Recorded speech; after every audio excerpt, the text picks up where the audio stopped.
Welcome everyone, my name is Manuel Martinez, and this is another episode of Career Downloads. For each episode, I basically hit the refresh button, bring on a different guest to learn more about their background and their experiences. So for today's episode, I have with me Parmjit Kaur. Her and I connected on LinkedIn. She's somebody I had followed. I saw a lot of what she's doing in the community, a lot of the speaking that she's done, looked at her profile, and there was just so much. We connected. I got to learn more about her. So again, I'm excited to learn more along with everybody else. So with that, I'll go ahead and introduce Parmjit. Okay, yeah. Manny, thank you. So firstly, should I call you Emmanuel or do you prefer Manny? Either one works for me. Okay. So normally Manuel is obviously my legal name, Yeah. but as I get to know people, I just tell them hey, you can call me Manny, right? So whatever you feel comfortable with. Okay, absolutely, yeah. I'm very big on what folks like to be called and how they like their names pronounced, so thank you. Same, and that's why, I remember asking you, how would you pronounce your name, right? So I really tried to do my best to say, okay, how do you like your name being pronounced and help me pronounce it properly? Yeah, no, and I really appreciated the question. Thank you. So if you don't mind, tell me a little bit about what your current role and responsibilities are so that people can get an understanding of who Parmjit is. Sure, absolutely. So right now, my current role, I have my own business. So I have a project management consultancy. And so I take on different project management contracts.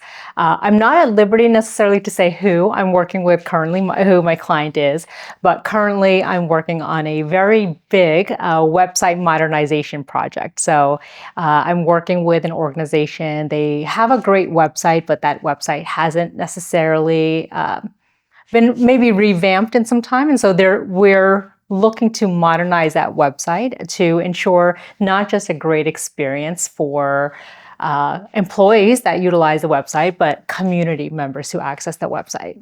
And I know that there's a lot of skills that kind of go into project management and things of that. So I'm excited to get into that, and how you develop those skills over time. Yeah, absolutely. I look forward to talking about it. So now if you can tell us a little bit about kind of where you grew up and then eventually what kind of got your career started and, what you thought you were probably going to do and then eventually, how you started.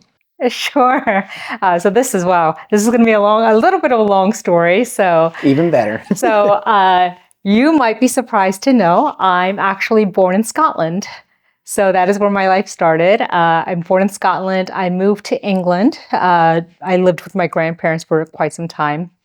So my father's side of the family is from the London area of England, and then my mother her family's from the West Midlands. So I lived there for about 6-7 years before we migrated to the U.S. We migrated first to Pittsburgh, and then we went to New Jersey. So I lived in New Jersey for a majority of my life. But I moved around a lot. I've lived in California. I lived in Florida. I lived in Kentucky.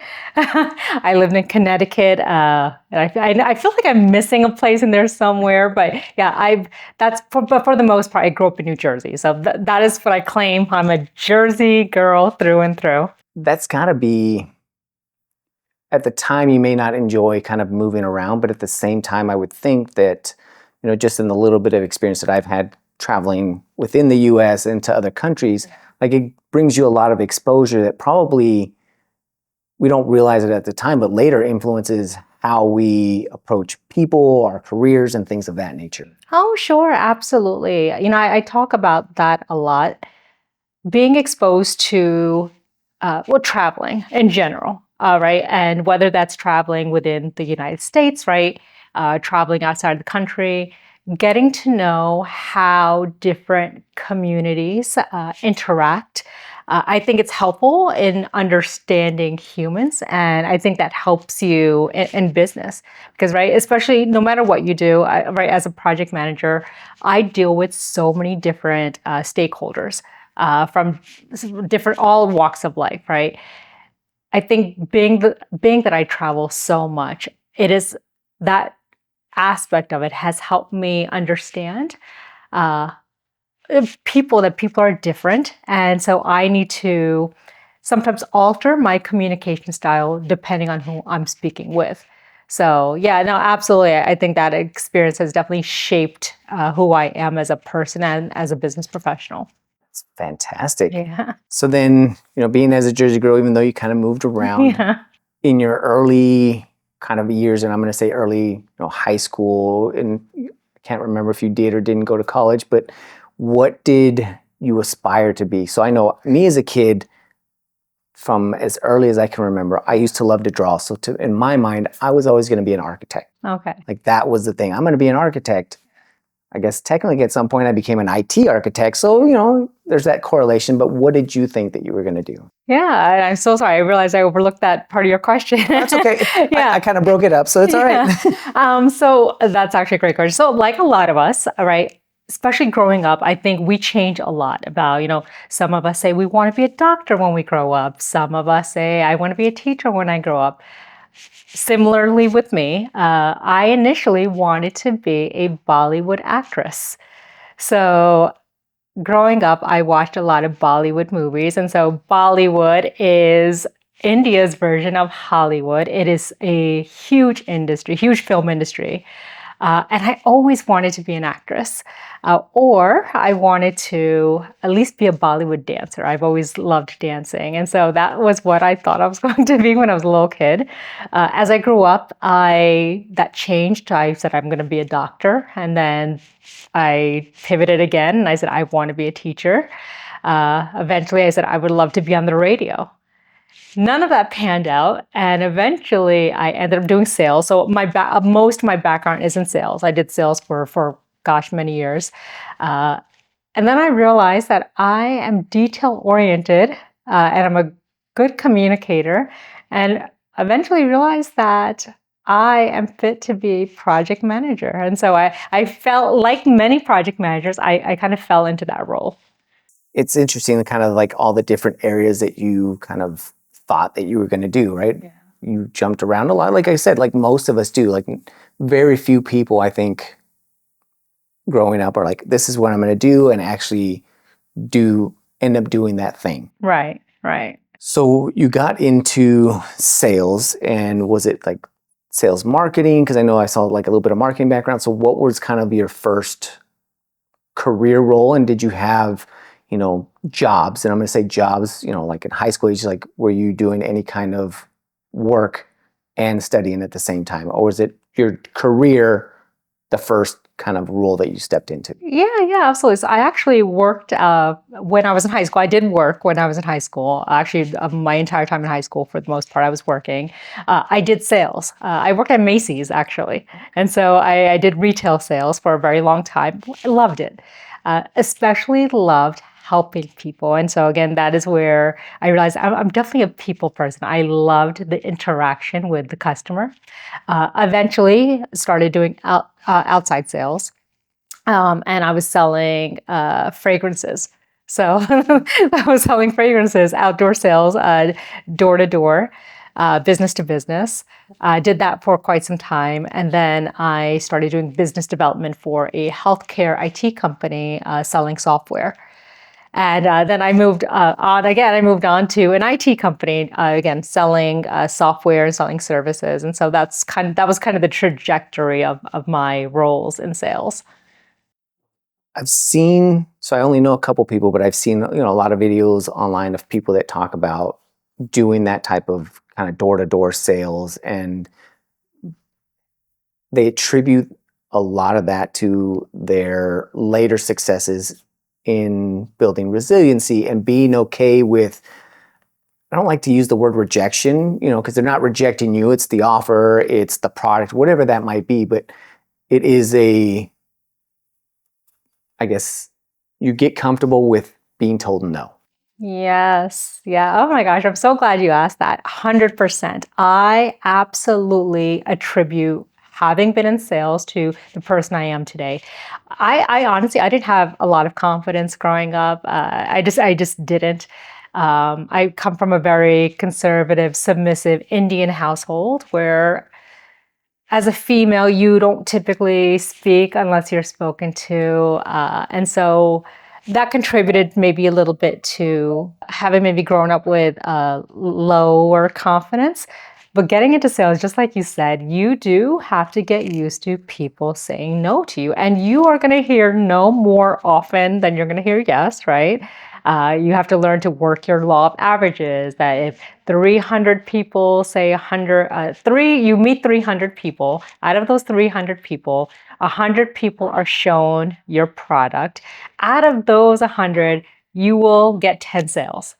So you have to, so I learned that. I learned that it is okay to be told no. It is okay that not everyone is going to like what you have to sell. Not everyone is going to like what you have to say, but you have to move forward. And so absolutely, I think being in sales taught me a lot about being just a business professional and having resiliency and being able to take a no and still be able to push forward, trudge forward anyway. So you said something that I found quite interesting. And again, it's kind of a very different. So you mentioned that kind of not having much confidence, but then also earlier on, you wanted to be kind of a Bollywood, a dancer. So sometimes I've seen people that's what they aspire to, and just because that's what they watched, or, a lot of times they're comfortable in that aspect because, again, maybe it's behind a camera or even on stage, it's different than one-to-one. So when you say the confidence, was it confidence in the smaller setting like that to, direct sales? Because, it sounded like at Macy's you enjoyed kind of helping people. So that confidence, kind of where would you attribute kind of the differences there? Sure. I would say that, you know what? Actually, no, I was going to say something and I'm like, no, I feel I do better in larger audiences around multiple people. And I don't know why that is. I mean, usually that makes people nervous.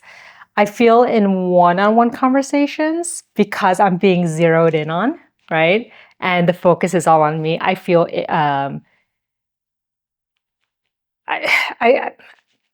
although then again, and now that I'm thinking about this, and for a large audience, obviously the focus is still on you. I don't know why. I'm much more confident in larger groups. I can't explain it. I don't know why that is, but in one-on-one conversations, I sometimes I'm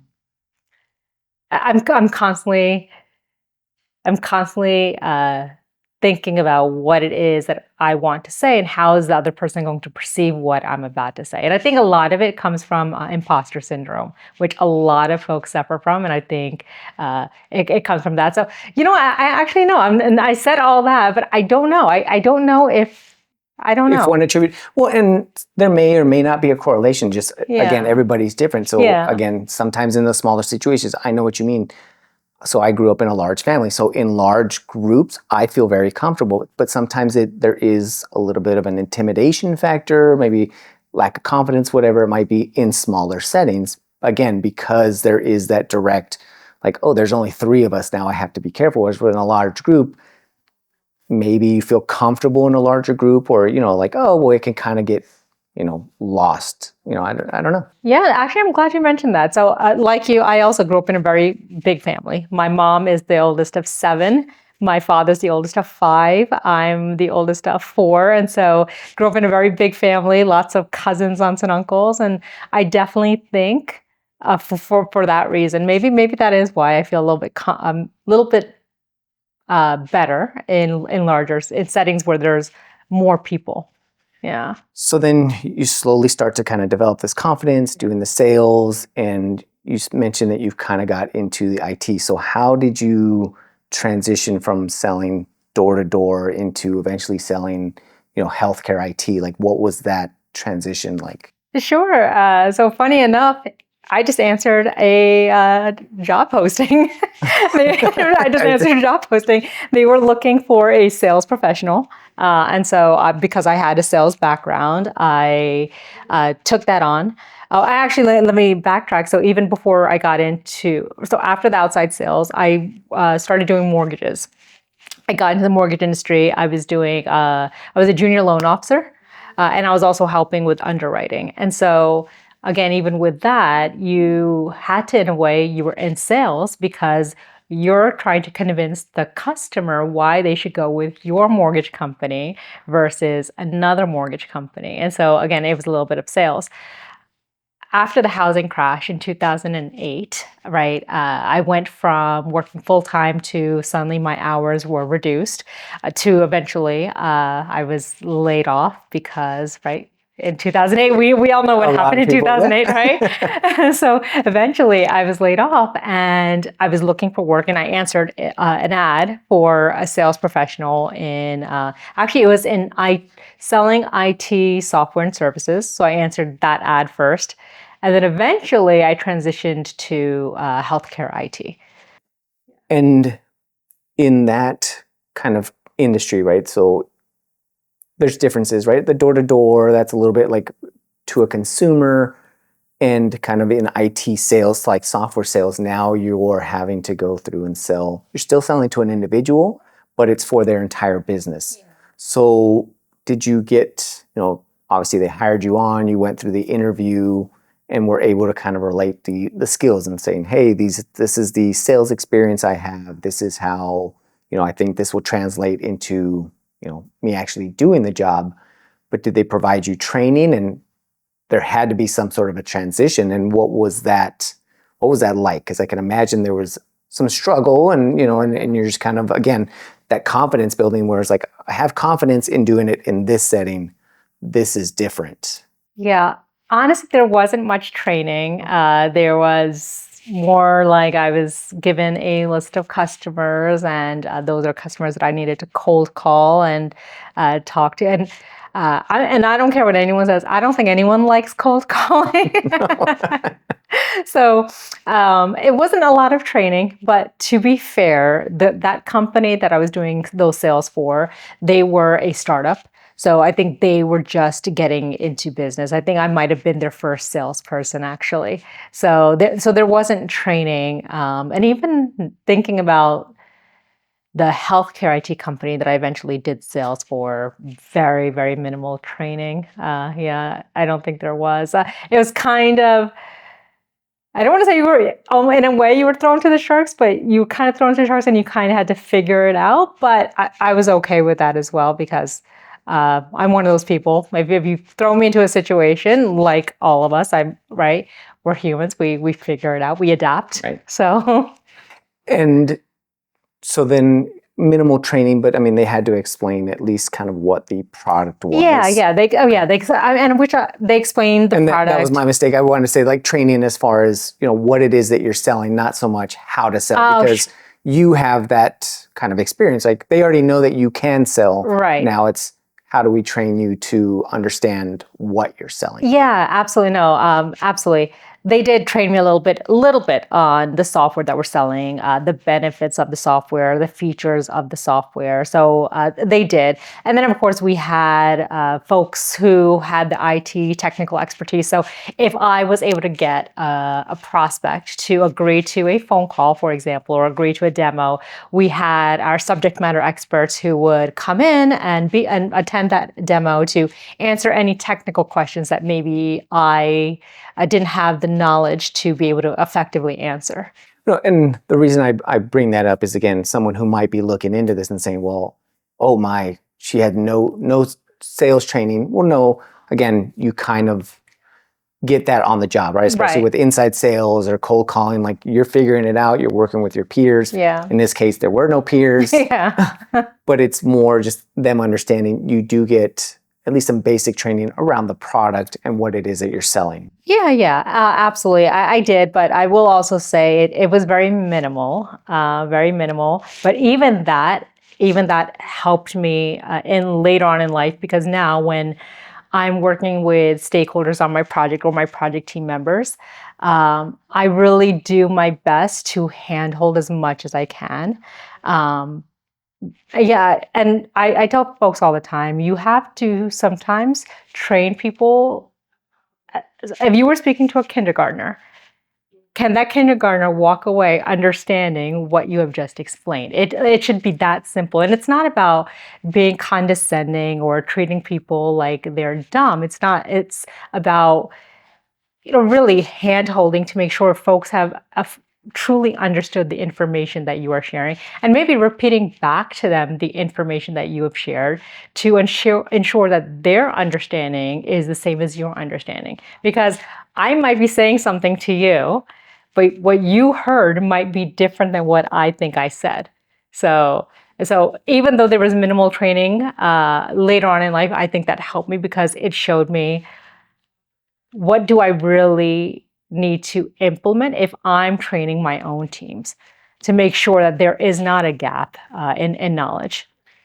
And I'm glad you brought that up from the communication standpoint, because I've run into that a number of times. And where I really understood that is when I started teaching part-time is, again, I think I'm explaining it properly. And again, what I'm saying is not what they're receiving. And it's not anything that, it's not always necessarily something that I'm doing wrong. Now, there are times, I'll tell you, most of the time it is just, I need to find a better way to communicate that.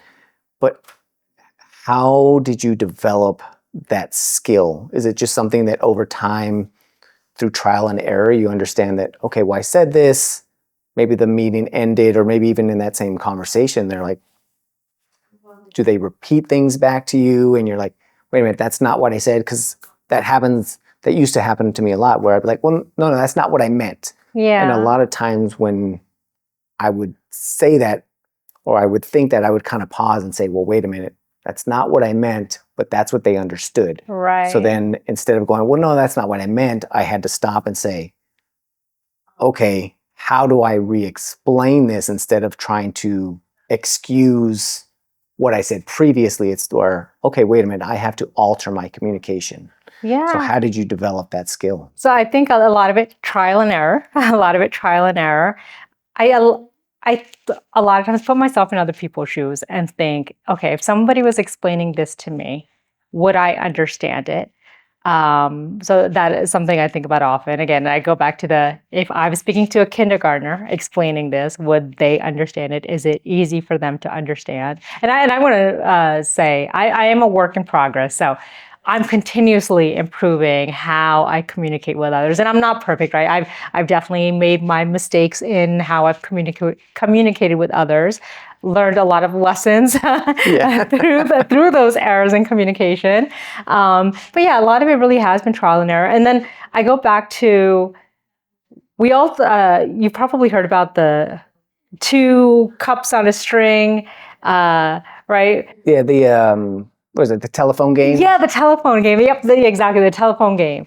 And by this, so I share a message with you, you share it with the person next to you, they share it with the person next to them, so on and so forth. And by the time you get to the last person, the message has completely changed. So the first person might have said, I saw a big dog on a sunny day. By the time you get to the end of the message, it might be, I saw a dog on a gray day, right? Right, or right. a cat. Or a cat, right? Exactly, exactly. Sometimes the messages change completely. I learned that sometimes the messaging isn't always received the way that you intended for it to be delivered. And so, again, I think, again, it's a lot of it has been trial and error.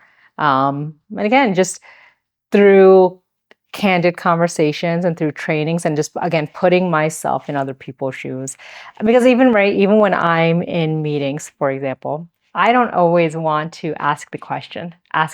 Sometimes it's because a lot of it, and I think a lot of us do that, we don't want to maybe come across as unintelligent.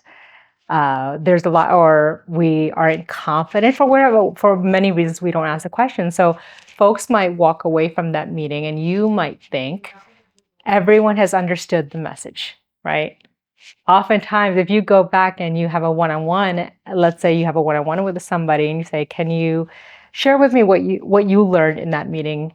Oftentimes you might realize that they only took away 25% out of that 100% of that message that you were trying to deliver. So again, a lot of that I have learned because of my own experiences, putting myself in people's shoes, but then also lessons that I've learned from miscommunications with other stakeholders. And I'm glad you mentioned that, because a lot of times people might hear you and say, oh, wow, she communicates fantastically.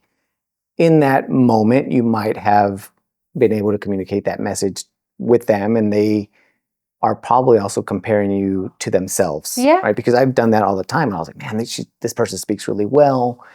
And the thing that I've noticed with you, with myself, and with those people is you are like, we're never going to be perfect, but it's the constant, I can improve here and I can improve there. Not that you, and I want to get your take on it, it's not that you're terrible at it, but you're always constantly trying to improve. So it's not nitpicking, because I seek feedback and I'm like, well, tell me where I can improve. Sure. Because you want to know, not because like I want to be the best, but I want to be better than I was in the past. Is that kind of the same for you? 100%, 100%. In project management, we talk a lot about, and in even software development, we talk a lot about continuous improvement. You're never going to get a perfect product, right? Think about the iPhone and how many new iPhones have come out. Think about all the new software updates, right? That is continuous improvement.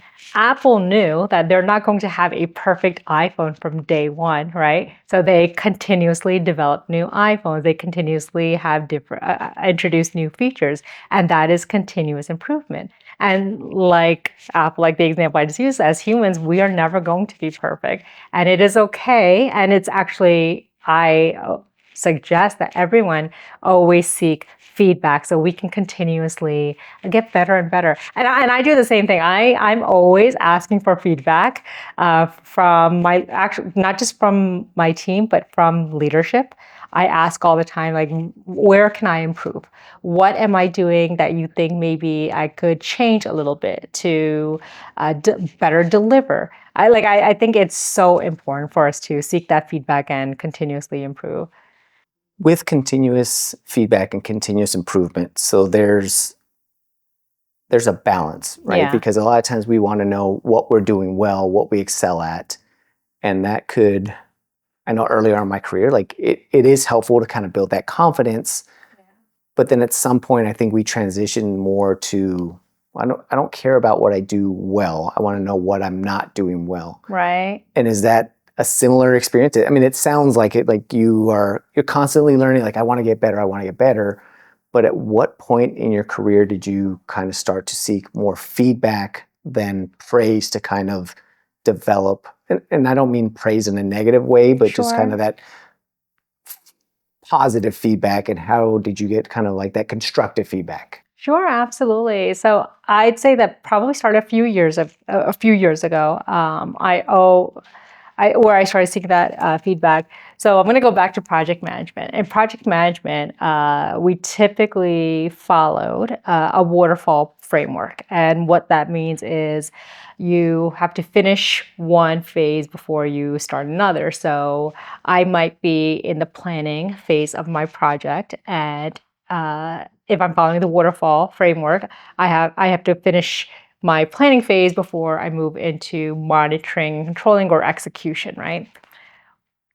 I then learned about Agile, and Agile takes a very different approach. Agile talks about continuous improvement, that I don't have to finish planning before I go into execution. I can still do planning while also doing maybe a little bit of execution. And so so my mindset on that changed a little bit. I realized I wanted feedback. So kind of going back to that. So in Waterfall, you wait till the very end of your project to document lessons learned. Okay, well, what did you learn throughout this project? What did you do well? What did you not do well? What could have been done better? What do you want to do the next time? Whereas in Agile, you are doing what they call sprint retrospectives. At the end of every sprint, you do a sprint retrospective, which is when you're evaluating, okay, well, what went wrong? What did we do well? What could have been done better? What needs to change? So let's say every two weeks, you are doing this evaluation. And I loved that. And I started thinking about that. Why would I, as a business professional, I started asking myself these questions. Why am I waiting till a review, let's say at the end of the year, to speak with my leadership and ask, what can I do better? So, right, let's say, Manny, you're my boss. Manny, it's been 6 months. What can I improve? What would you like me to change now? But now 6 months have gone by, right? 6 months have gone by. 6 months where I might have been doing poorly at something that you wanted me to change. And we've waited 6 months to have this conversation, whereas I prefer to have those conversations at regular intervals so that I'm constantly seeking your feedback, a constant feedback loop, and looking for opportunities to improve.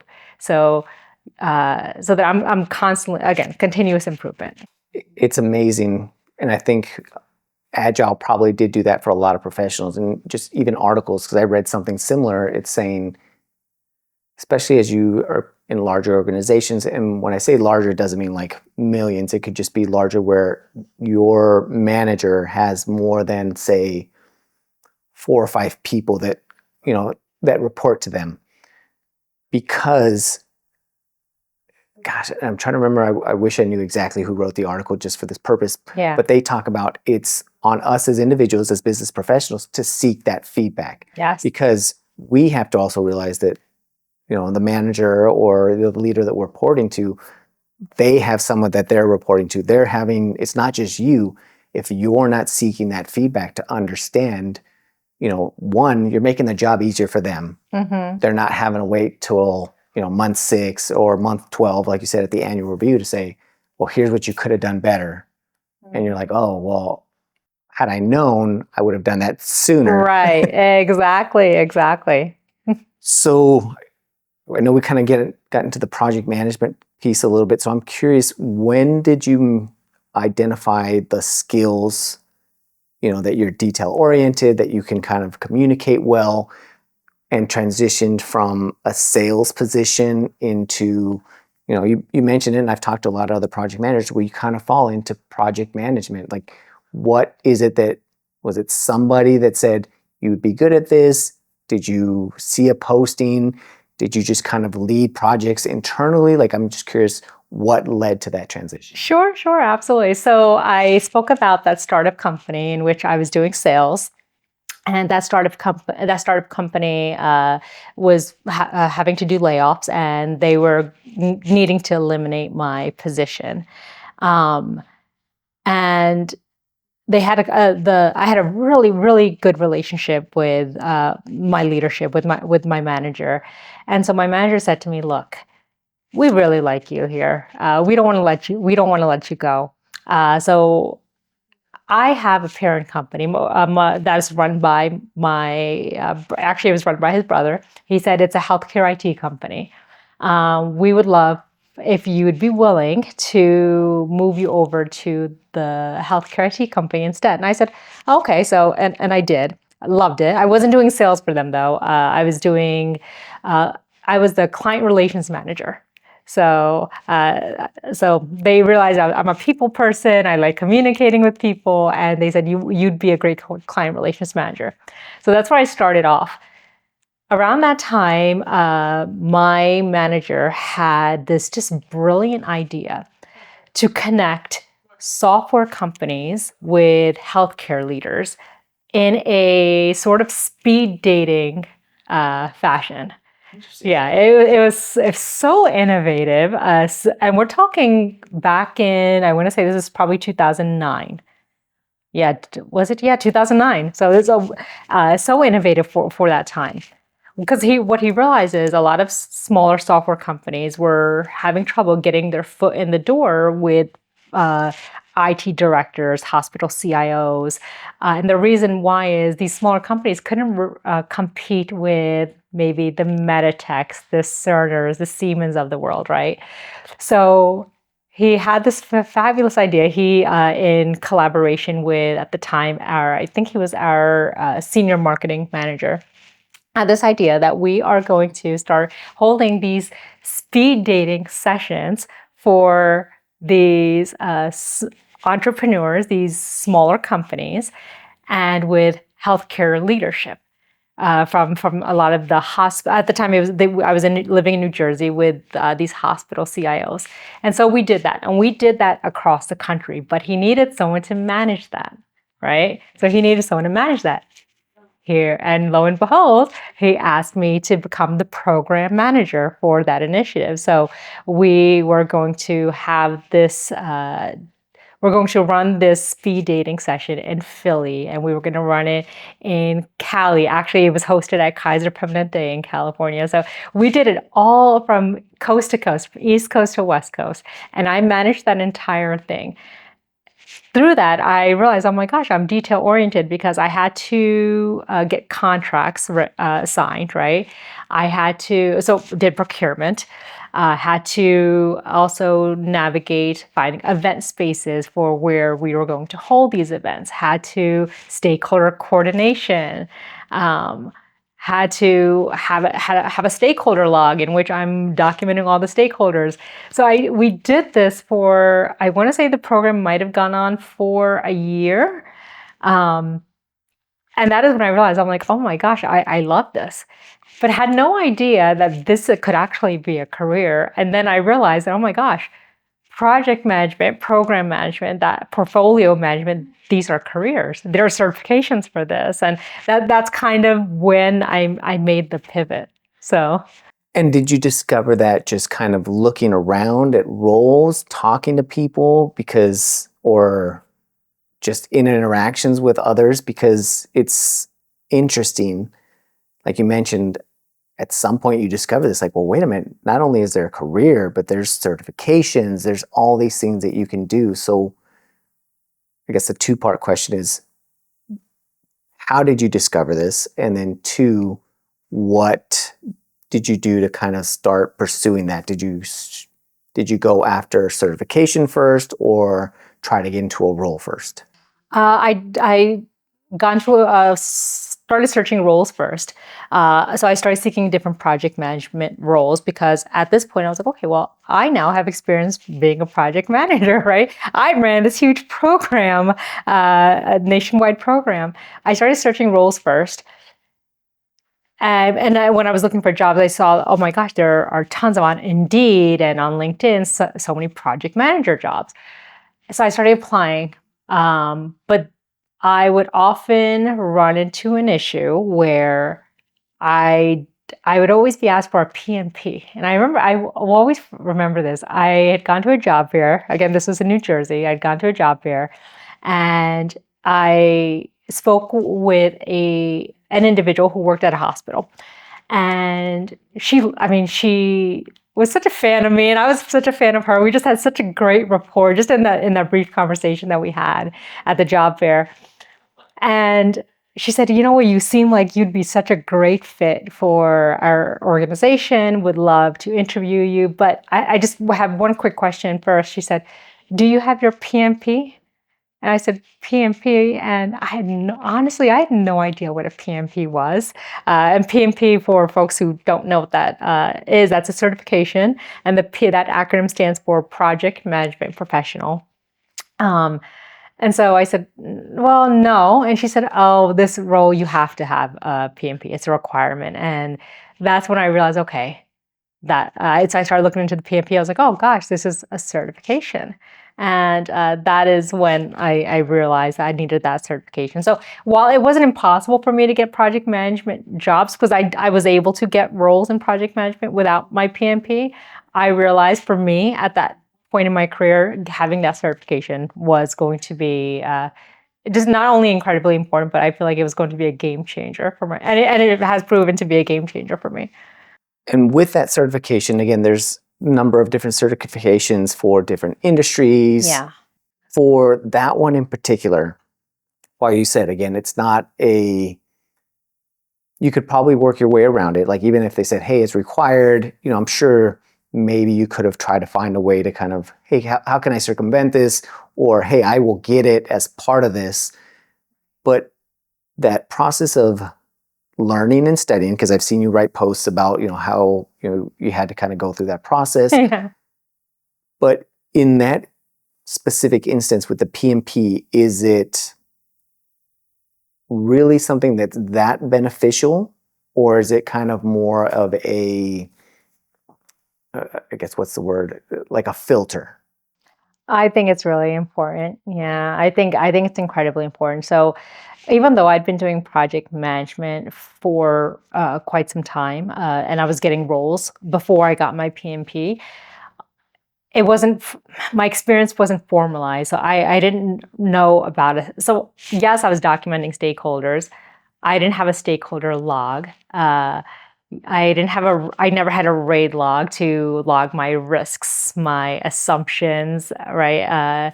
My issues, my decisions. I didn't have any of that right. The PMP taught me all that. I would not have known about it, I feel, had it not been for the PMP. Um, I think it's incredibly important. But at the same time, there are many project managers who don't have their PMP, who are incredible, incredible project managers. I feel for where I was in my career, I didn't have enough project management experience where I could get by without having the PMP and without having the formal training. No, and that's good to know. And again, it's always going to be based on your experience. Yeah, yeah. Because I've talked to people, like you said, oh no, I don't have that. It's not necessary. But again, they have maybe not that formal training, but maybe maybe not the formal certification, but they've had some sort of formal training that addresses all that. And Sure. they have that experience to where maybe they don't need it because they look at it, well, this person's been doing it for 15 years in large things. Where somebody else, it might be, well, I need this, like yourself, to kind of formalize. While you could do the role, it helps you formalize. It built not a structure, but maybe a different structure that's more widely accepted. So again, that's why I bring it up, because even within IT, I mean, there's a lot of people like, well, I'm against certifications. It's just a gatekeeping thing. Well, it can be, but for some people, for me specifically, I enjoyed certifications because one, it forced me to have a structure to my learning. Yeah. Now, I wouldn't say like when I did this Microsoft certs, everybody's like, oh, well, those aren't worth much. Maybe the certification itself isn't, but it helped me go through and say, oh, I didn't study, or I didn't have exposure or experience with this type of software or the way that you do this. Oh, but now I do. I might never use it. Yeah. But again, similar to you, it gave me that formal education around it. Now it's on me and it's on you to kind of take what you've learned and apply it. Exactly, exactly. Yeah. I mean, I think about, right, there are project managers who have been doing project management for 15 years. They've run huge, multi-million dollar projects, right? They don't have their PMP, but they have the experience, right? They've proven themselves in the field. Whereas there was somebody like me who had done this one, yes, coast to coast program, right?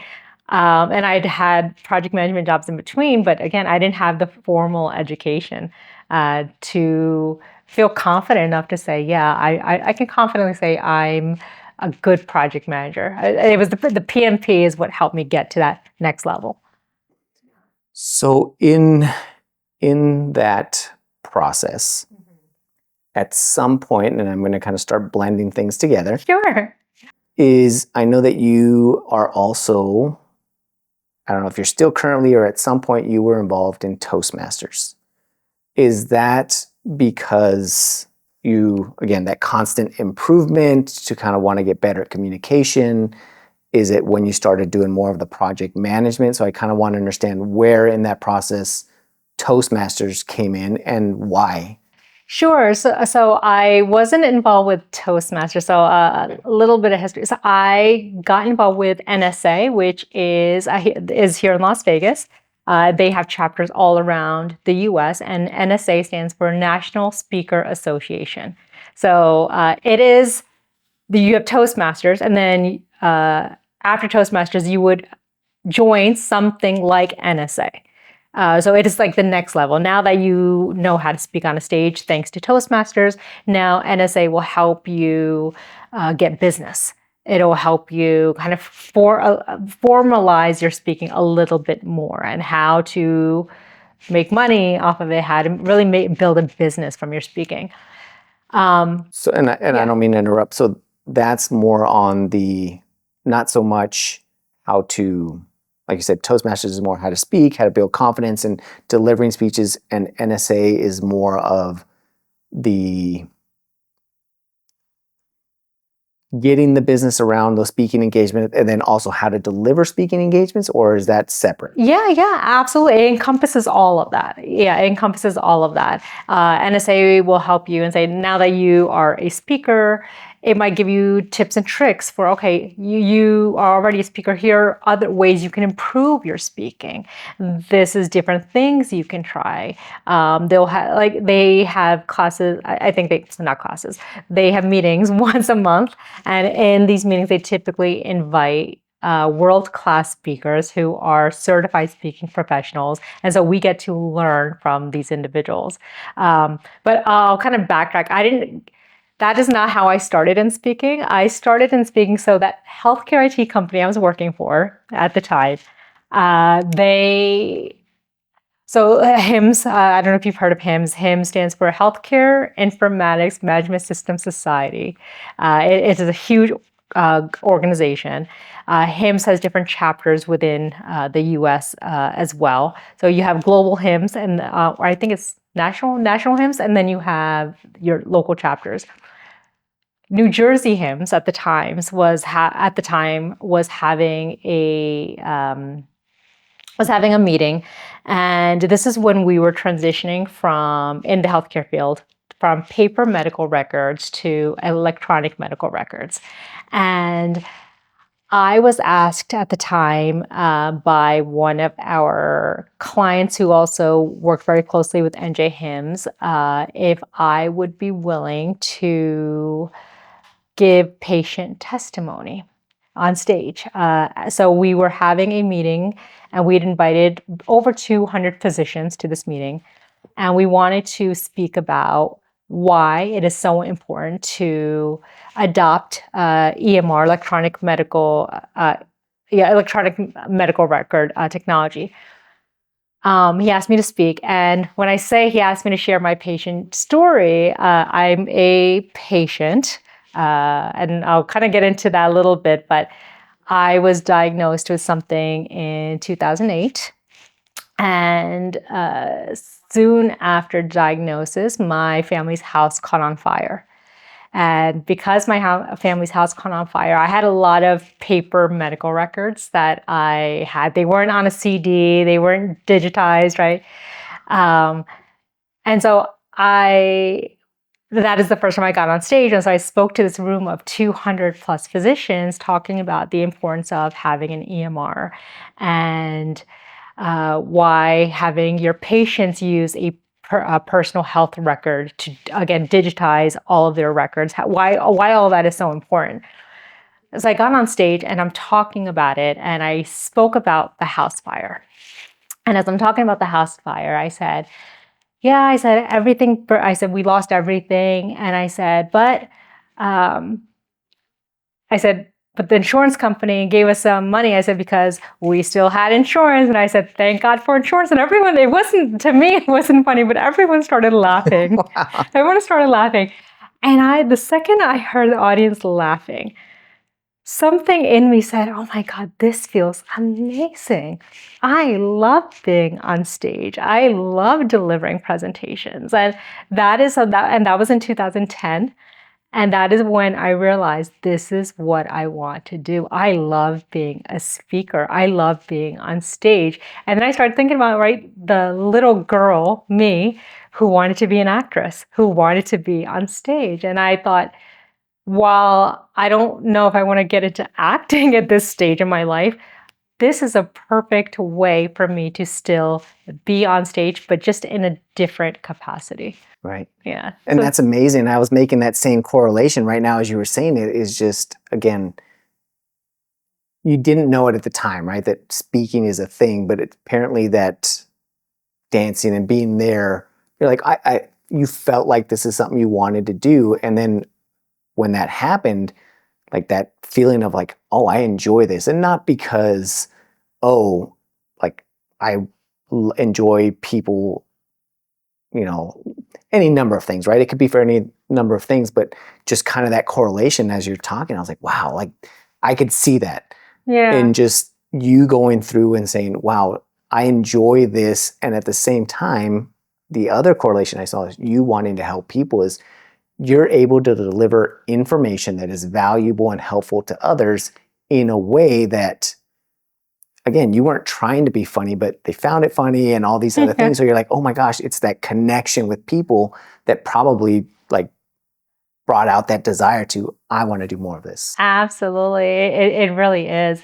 And then the way I got started then with NSA. So, and no, you're absolutely right. I think that being able to help people, I've always, since from the time I was little, I've always had this servant leadership aspect to me. I feel like it's just who I am.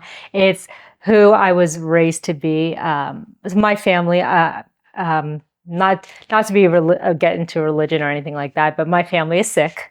We come from the Sikh faith, and in the Sikh faith, we are taught from a very young age that we are to serve others, and that is our purpose in life: to serve others and stand up for the oppressed and all that. And so, I grew up going to our temple had a huge kitchen, and that kitchen served food for free of anybody who was attending temple that day, and anyone could attend, no matter your religion. And so, as a child, we were to go and pass around napkins to folks who were eating and serve folks water and help serve the meal and go into the kitchen and help cook the food. And so that servant leadership aspect, like I grew up with that. And so being on stage and seeing that I made people smile, I mean, I can't tell you how good that felt, And then I got into NSA. And the way I got into NSA is I am past president of a PMI chapter here in Nevada. And I would, as the president, I would introduce our speakers and I would make announcements in front of the meeting room before the speaker would go on to present. One of our speakers was the member of another NSA chapter. And after he spoke, his name is actually Sabi. So Sabi, after he spoke, he said to me, and I went to thank him for speaking. He said to me, Parmjit, he said, you're really good on stage. He said, have you ever considered being a speaker? And I said, well, actually, I've spoken before. I said, but I spoke a long time ago. I said 2010 is the last time I spoke on stage. And he said, you should really look into, he's like, do you know about NSA? And I said, I'd never heard of NSA. And I said, no. And he said, well, I'm part of an NSA chapter. He said, I'm sure there's an NSA chapter here in Las Vegas. He said, I think you should look into it because you are real, again, you're good on stage. And I was so humbled. And that evening I looked up NSA Las Vegas. The very next day I went to my very first NSA meeting. Turns out the very next day they were having a meeting and signed up right there. And I was hooked. And I said, this is absolutely what I want to do. I want to be a speaker. Like that is what I'm passionate about. That's awesome. Yeah. And I'm going to go back here a little bit before we kind of continue the NSA thing. How did you get involved in the local PMI chapter, and what made you get involved? I'm glad, I have all these notes, all these questions, but as the conversation goes, Sure. I'm like, oh, I forgot about that I wanted to ask.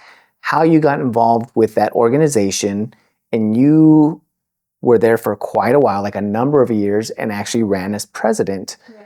And I'm assuming that a lot of that, the president type of role, again, a lot of the project management skills come into play, but some of that servant leadership as well, as you are having to, and this is something that I've talked about on a couple episodes, is being involved with these organizations. Again, they're not paid.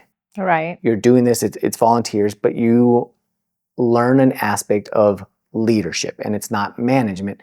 Your leadership, because the other people on the board, the other member roles, they're also volunteers. Yeah. Now, yes, there might be people that pay dues, but again, you are having to, from a president standpoint, go through and get people to, you're leading them to, this is where I want the chapter to go, or here's what I think we're doing, and not convince, but influence people that, at least at this point in time, this is the way to go, or maybe it's not, and seek feedback from the other people and say, okay, from a consensus, this is what we're going to do. Right. So what was that experience doing that?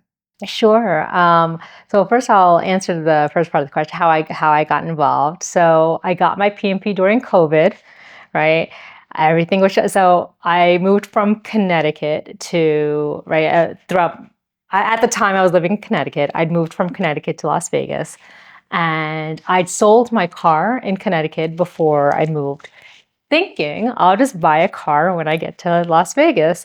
Little did I know, right? We were going to be hit with COVID. So I moved here and it was COVID. Everything was shut down. Everything was shut down.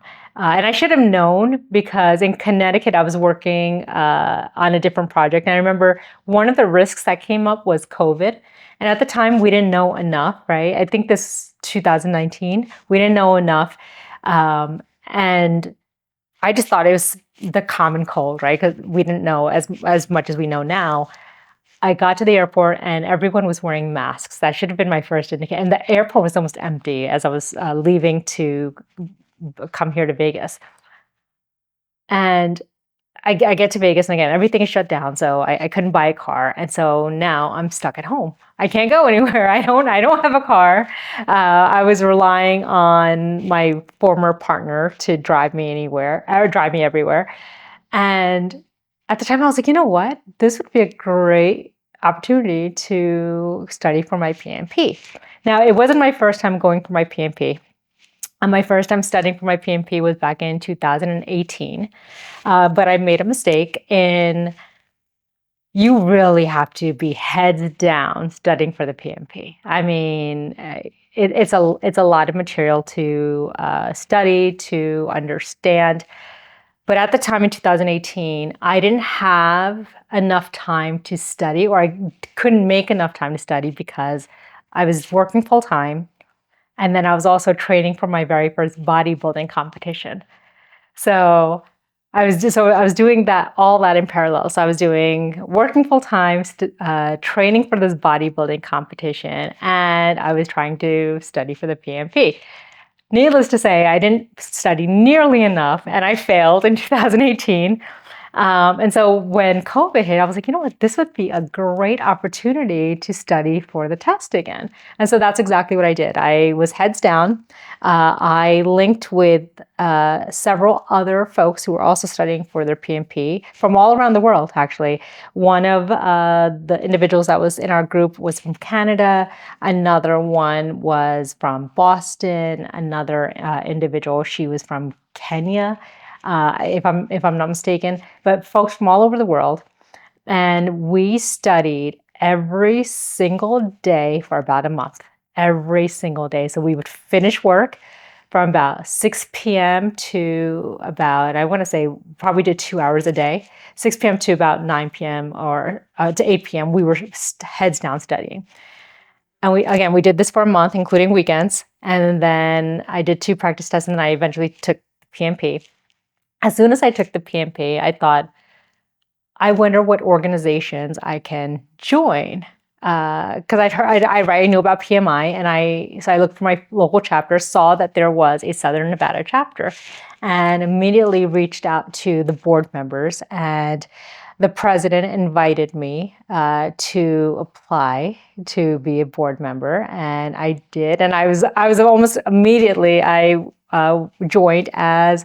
I think I was the vice president of public relations at the time. That was my first position. So immediately, like no time passed. I got my PMP. Probably less than a week later, I joined the board of our local organization. And then I moved, and so I was with the board for 5 years. I went from VP of Public Relations to VP of Programs. Which I loved that because as the VP of Programs, I got to put on events.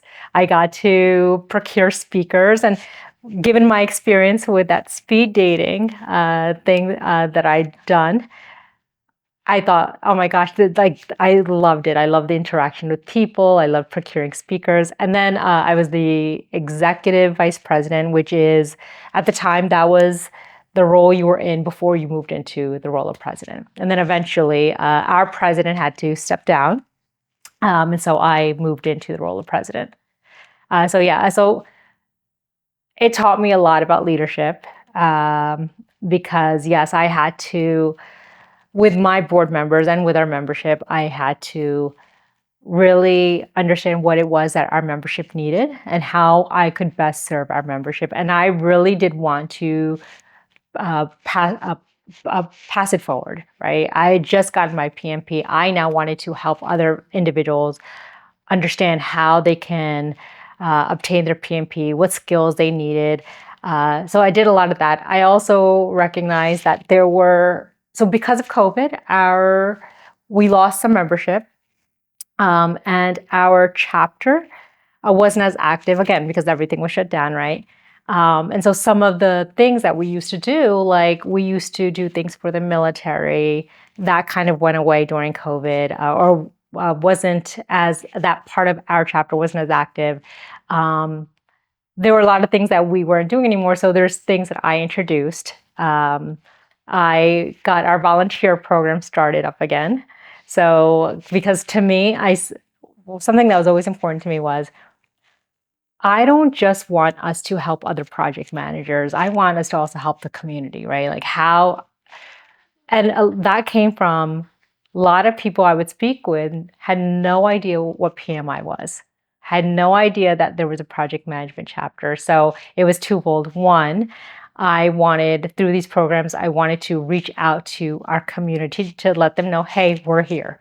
Project Management Southern Nevada chapter, we are here. We want to help you. We want to provide you with the resources that you need to be an even more effective project manager. We want to help you study for your PMP. Wanted to do that, but outside of that, I also wanted the broader community to know that, hey, we are here and we want to help you. And that program, since I left, has just really taken off. And I was so proud to have been able to really get those programs active and going again. You mentioned something there is kind of wanting to kind of not just help the PMI group, but also kind of community. And this is one of the things that attracted me to your profile and a lot of the posts that you're doing is I see that you are very community oriented. Yeah. I hadn't seen so much, and again, I'm not saying that you weren't doing it, but not local, but I see a lot of when you would go to these other events and other people that I had connected through LinkedIn. So like Tanya Boyd, I believe it. She's out of Arizona. She lives in Louisiana. Louisiana, that's what it is. So again, just other people that you connect to, and I would see how you guys were connecting at different events, just the different people, and a lot of your posts are very community driven. It's like, yes, I'm at this event, but I'm at this event with these people, and here's what we're talking about. So I can see that community aspect of it. And now, again, through this conversation, I'm seeing, again, that servant leadership, a lot of that tied in. That community that you've built, now understanding it's not just PMI, like you are a big community person. Is that, again, kind of going back to you moving around, understanding, communicating?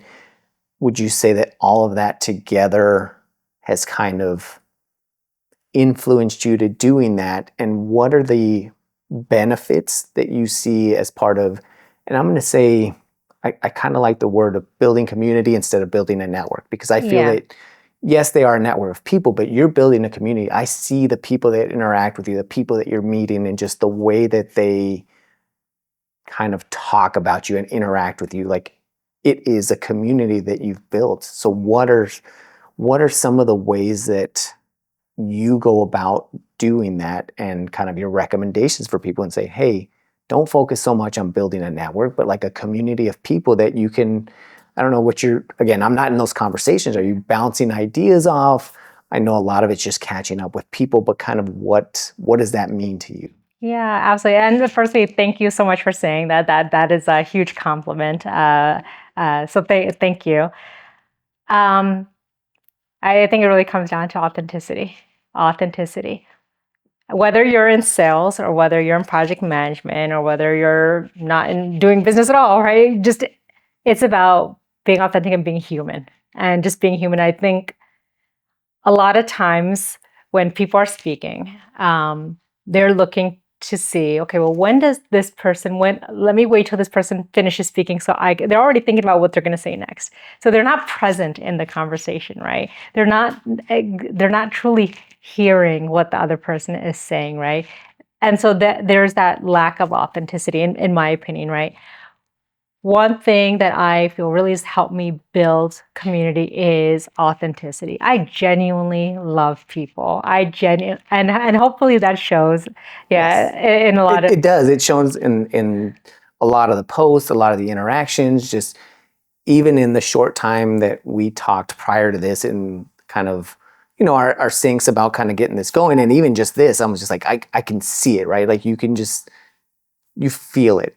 And it's weird to say, like people might think it's, like, ooh, hoodoo, voodoo, whatever they say. Yeah. But I genuinely believe, similar to you, like you can feel that authenticity. Like as you're speaking, I don't feel that it's forced, that you're thinking of what to say, but how to communicate it properly, not like how do I come across as this type of person, if that makes sense. Yeah, no, it does. And again, thank you for saying that.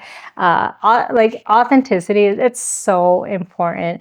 And like you just said, right? People can feel that. People can tell when you're being authentic and when you're not, and when you're kind of faking it or right putting on a facade. I think when people see that you're genuinely interested in speaking with them, you're genuinely interested in them, right? I think people want to be around you. I think that's how I've kind of built my community. It's so funny. You talked about, right, that you see I'm friends with Tanya, and I have this little community on LinkedIn. I think a lot of that has come from, we all share a lot of the same values, but I think we all genuinely care about each other. We all I'll use Tanya as a perfect example. She is one of my closest friends. Tanya is one of my closest friends. We both connected after we had both gone through layoffs. And I remember Tanya had posted something about her layoff, and I had just gotten laid off myself. And I reached out to her. And I said, hey, Tanya, I saw your post. I sent a message. I said, I saw your post. I said, I didn't know her yet. We were just connected on LinkedIn. And I said, I saw your post. I saw you got laid off. I'm really, really sorry. I also got laid off. And I said, let's have a conversation. It would be great just to connect. Since that conversation, Tanya and I are like this. We are so close. Because we genuinely care about each other's success. And so Tanya has helped me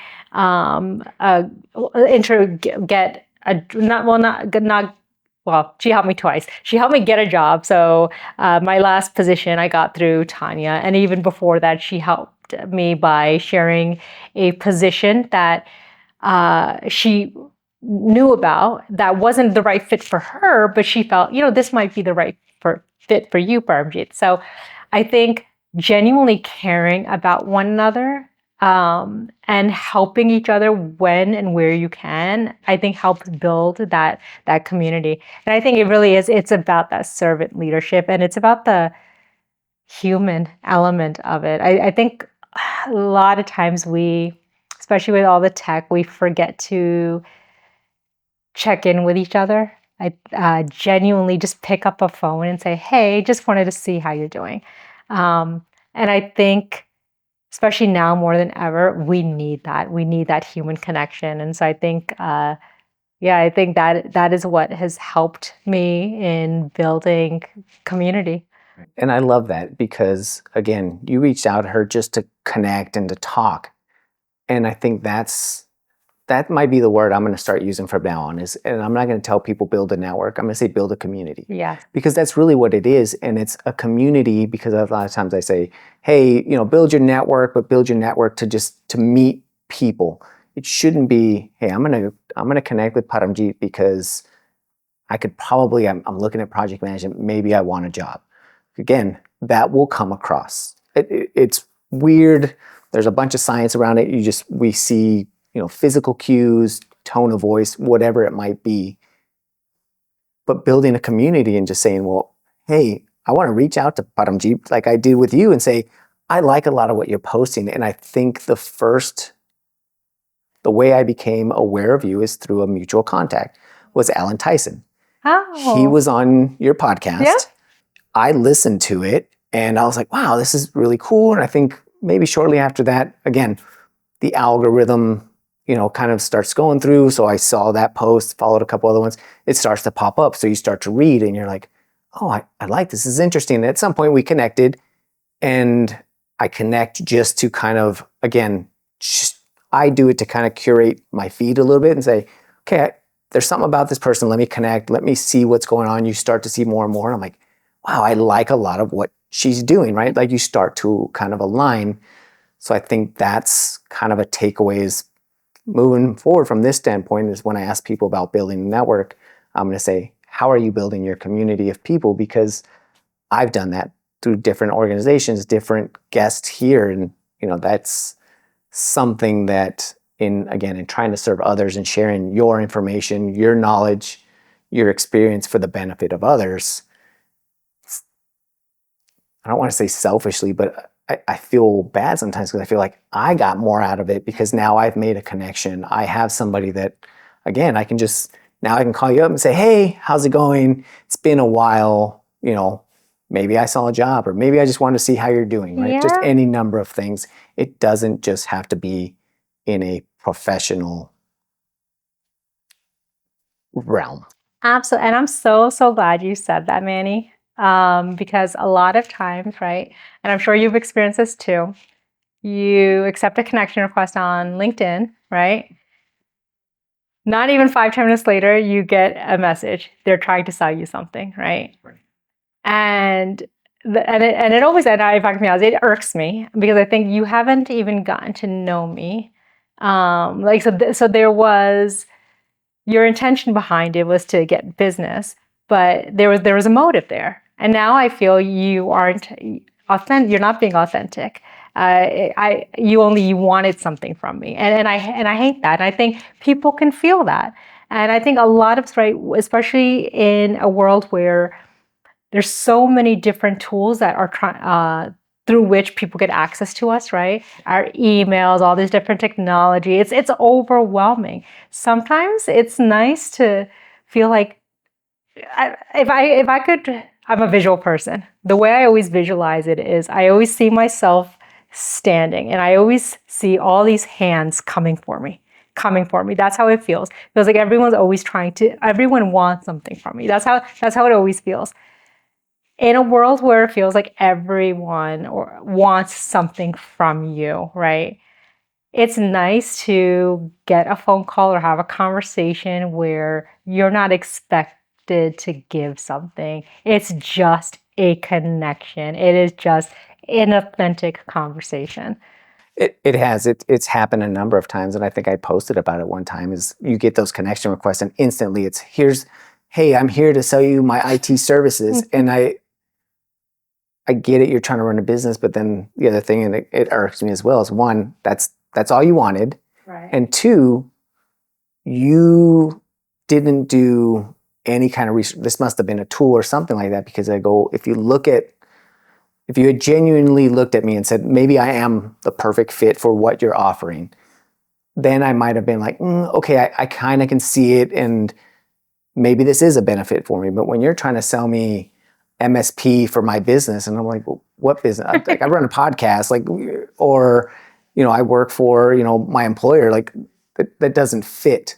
So again, that's the other thing that really bothers me is, okay, not only do you want something, but you just want anything, because there's no alignment, there's no nothing. 100%. Yeah, I've gotten messages from folks asking me if I'd be interested in getting my PMP, and I'm like, did you not look at my profile? You just conveniently just glossed over the fact that I'm already a PMP.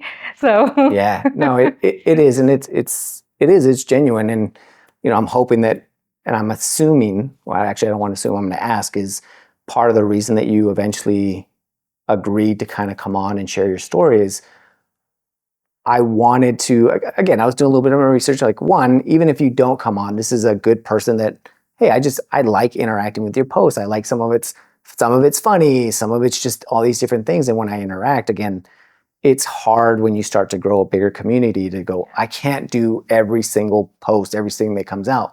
But when it does, like I take the time to read. And there was one where you had shared, with the dancing, with the Bollywood dancing. I was like, oh man, that looks like so much fun. Like I've been to those types of events. And again, it's refreshing to see that. And then eventually when I did ask, and I was like, you know what? This is somebody that I think, based on your career, based on from the outside looking in, things that I think that you've done that would be beneficial. Eventually I was like, hey, here's what I'm doing. I would like to bring you on. And I would like to think that you said yes because you felt, one, you have good information to share, but two, you're like, hey, this is somebody that I trust is not just trying to get something from you. I am, but it should be mutually beneficial for both of us. Yeah, absolutely. Yeah, it's so funny you say, I do my best not to be standoffish when people send me messages, because I'm always now, it's subconsciously, I'm like, this person is probably, what does this person want from me now? Right?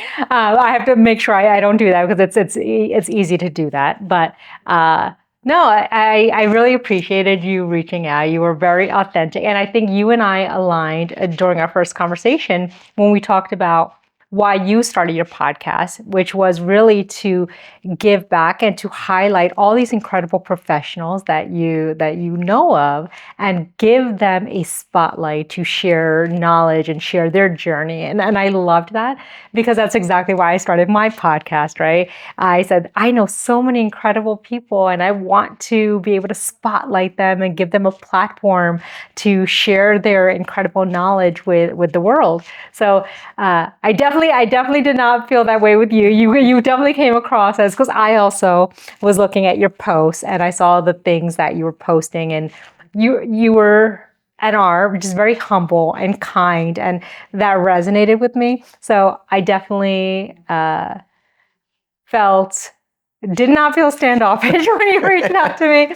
No, if anything, I think it was welcomed. That was a very welcomed interaction. Right. And the reason I kind of highlight this, and again, it wasn't to kind of like, hey, I'm this kind of person, but it's, again, this is what building a community looks like. Yeah. And I think this might be one of the few platforms where people can see that, this isn't rehearsed and it's an open format to where people can kind of see like, I see what Parmjit's talking about. I see what Vanny's talking about. Oh, they do align because here's their experiences and here's where they align. Sure, are there going to be differences? Of course, we're all human, we're all different. But again, this is what building a community should look like. So again, just trying to show a small piece. And I was like, well, this is the perfect time to kind of highlight that. Yeah, absolutely. No, thank you for that. And you've shared a lot of a lot of great information. You've answered a lot of my questions. I think there's a lot of value that people should, would be able to get out of this conversation. I want to give you the opportunity. Is there anything that we talked about that we kind of maybe either glossed over that you want to highlight, or just something differently that we haven't covered yet? I want to give you the opportunity to kind of talk about anything you want. Sure, absolutely. Well, so I have something called so there's a framework that I talk about often. My framework is called CPR, and CPR I know what CPR typically stands for, right? But CPR in my world stands for communication, project management, and resiliency. I use that framework because I say that is all you really need to revive a project or to revive a business, right? Communication, I think it's so understated how important communication is, right? So whether you're a business professional, even in our personal relationships, right? If we don't communicate and communicate effectively, that business or that project is bound to fail. You have to be an effective communicator. When I talk about project management, I talk about the basics of project management, right? Project management isn't that complex, right? And I think if you want to run a project effectively, just go back to the basics of project management, right? You have to initiate, you have to plan, you have to monitor, control, execute, right? I think going back to the basics of project management, and you can apply project management to everything, right? So my podcast is called Your Life Projectized, and the reason why is because I believe, and I think you'd agree that you can apply project management to anything that you do, right? Think about you need to retile your bathroom, right? That's a project. Your initiation phase. Now you've discovered that there's a need for a project.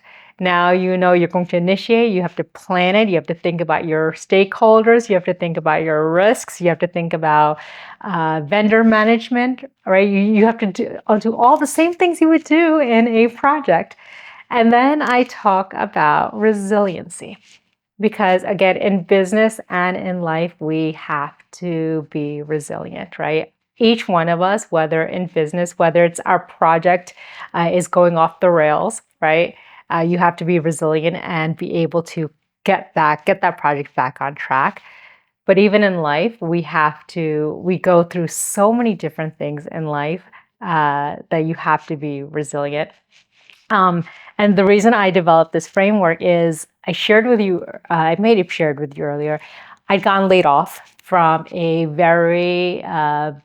Fortune 500, a very well-known Fortune 500. I was one of many people that was laid off. I was laid off while at the Project Management Global Summit in Atlanta, Georgia. It was the second, no, actually, so when I got there, we had our Volunteer Appreciation Day for all different PMI chapter members. If you were a volunteer with a PMI chapter, PMI typically does a Volunteer Appreciation Day. We had just had our Volunteer Appreciation Day, so it was the first day. The conference hadn't officially ramped up just yet.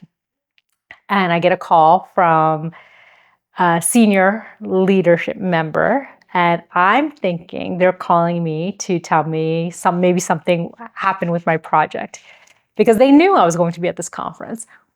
But instead, he was calling me to tell me that my position had been eliminated. I was being laid off. And mind you, here I am at the PMI Global Conference. And I was stunned. But then I thought to myself, this is bad. Of course, this is bad. And I was about to move. I was about to change homes. So that was in progress. I'm thinking, oh my gosh, I need to move. I just got laid off. What am I going to do? So I took a second, right, to grieve just a little bit. And then I got right back on track. And I thought, you know what? I got laid off at the best place I could have been laid off. I'm at the PMI Global Summit. There's a wealth of opportunity here. There's a wealth of connections here that I can tap into. And that's exactly what I did. I started having conversations. When I went back home, I decided I don't want to work for someone else anymore. I was tired. Like, this wasn't my first layoff. And I said, I'm tired of working for someone else and being laid off. And so I started my own company. And so I started my own project management consultancy. And so the business is a combination of the project management consultancy side and the public speaking side. So that is what my business is. And it's been now 3 years since then. So that is why I have that framework to revive any business or to revive any project or just to revive anything in life. You only need, and there's of course nuances to that, but for the most part, you need to just be able to effectively communicate. You need to go back to the basics of project management, and you just need to be resilient. So, and that framework, based on this conversation, I'm assuming a lot of that you kind of put together, just looking at your personal life, your professional life combined, because you mentioned you can do this from a business standpoint, but even from an individual standpoint. Again, not to get into details, but you mentioned kind of the house fire, you mentioned being laid off. That's where the resiliency comes in. Communication through, being the president of the chapter to speaking to other people, to even your LinkedIn posts, right? That's a form of communication. It could be emails. Again, I'm just going based on this conversation and the interactions. And then the last part around, so I talked about resiliency, I talked about communication, and with project management is understanding how project management is in both facets. All of this, is that where it kind of came from? Is just, I need to put something together for how to develop your own kind of, was this framework originally just for you for decisions, or did you apply this like, no, this is what I'm going to apply within my business? The reason I ask is it seems like once we've gone through a number of things, you start to develop those frameworks. Like based on the time of this recording, by the time this comes out, I will have known whether Scott accepted or not, but I am applying for a TEDx speaking engagement. Yeah. And it's around a framework that I've developed, and it's around the 3 S's: sacrifice, success, and significance. And I look at it from both a professional and a personal standpoint as sacrifice. Like there's always some sort of sacrifice that either we have to make, our family makes, in all aspects. With that, for that decision, for that project, whatever it might be, there's also success. I sacrifice time with my family to build this podcast. It's bringing success within my professional career, within my community. Mm-hmm. But the part that I feel is the most important is the last one, which is significance. Yeah. If the sacrifice or the success are bigger than my sacrifice, bigger than my significance, it's not worth it to me. Yeah. I want to know that significance, meaning the impact, what I'm doing this for, what others are getting, not what I'm getting. Sacrifice and success, it's about me. But the significance is, what is that doing for other people? So that's how I came about, is I just look at my professional career. When I achieved success, or when I did sacrifice for studying for certifications, it led to a significance. Now that could be monetary. I got another role, I made more money. That's significant because now that impacts my family life. Yeah. If I'm doing something, like a lot of volunteer work, that significance is for the bigger community of whatever that might be. So that's kind of how I develop my framework that I am now starting to kind of put together and formalize based on professional and personal experiences. Is that kind of how you came about? Yeah, I will obviously, firstly, I wish you so much success, and then please let me know if you are selected, and gosh, sending you nothing but good vibes. That is kind of how I put that together. So it was funny. I mentioned NSA, and I was part of a sort of boot camp at NSA, and at NSA, it's a more intimate group of individuals, and we get access to, again, these certified speaking professionals who have built their speaking businesses and are so successful. And in that, we were recording 30-minute reels in which we were talking about what it is that we speak about, right? Because that's part of our speaking business. I struggled with that. I struggled with that a lot because I speak about communication. I speak about project management. I speak about my different stories, about things that have happened with my health, about the different things I've gone through. So right there comes in the resiliency. But I didn't know how to package all of that up. And so the gentleman's name is Dr. McGee. He was one of the individuals who was running actually it was called the Speaker Academy. So he was helping run the Speaker Academy. And he said to me, well, he said, well, you said you talk about communication. You said you talk about this. You said you talk about that. And he said, you talk about CPR. I was like, huh? He said, yeah, think about an acronym. He said, form an acronym that encompasses all of those things. And I think he's the one who said CPR. I was like, huh. I was like, you're right. I do talk about CPR, communication, project management, and resiliency. So I had to know that 30-second pitch, right? When someone asks me, what do you speak about? I speak about CPR. And then, but yes, it was a culmination of all of my experiences. So yes, I'd gone through the stuff with my health.